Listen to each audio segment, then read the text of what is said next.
Manamnama dumano ni tinasurok sang ribo limagasot ti agbalin a presyo ti liquefied petroleum gas. Ita gapupay lang iti epekto ti gubat ijan Middle East.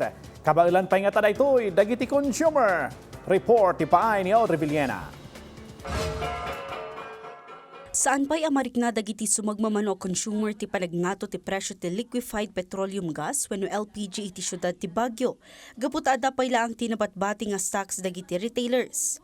Nung umato ti presyo ti LPG, mapilitan dagiti dadu mga agaramat iti electric appliances kan agbawas iti working hours. Kas kada Catherine kan dyan nga agiman manihar iti panganan kan bakery. Okay lang naman pero yung presyo yung gasol hindi pa pinataas yung kinukuha namin. Every other day na lang yung gagawin namin na sa gawain. Nagluluto po kami minsanan na para rehit na lang ng rehit. May basar iti datos ti DOE, mapatapat nga agbayag ti supply ti fuel oil iti 61 days, gasoline na 53 days, diesel a 46 days, jet fuel a 39 days, kan LPG a 24 days. Karaman dito yung dagiti paumayan as stocks iti pagilian. Nupay kasta, sigun kadagiti LPG dealers iti syudad, saanan adumanon iti 24 days ti supply ti LPG iti pagilian, gapot agpapanik buying dagiti daduma a consumers.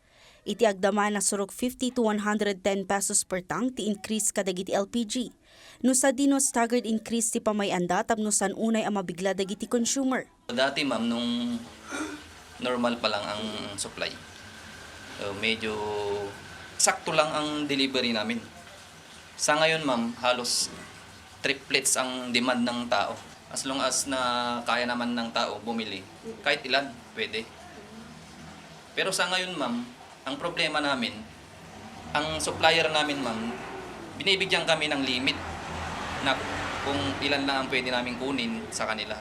Agay ayam iti 1,140 aging ga 1,380 ti presyo dagiti 11 kilograms nga LPG. 650 to 960 pesos mo dagiti LPG a 5 to 7 kilos. Kan 295 pesos aging ga 425 pesos dagiti 1 to 2.7 kilos nga LPG. Audrey Villena para iti Pabansang TV, iti Baro, a Pilipinas.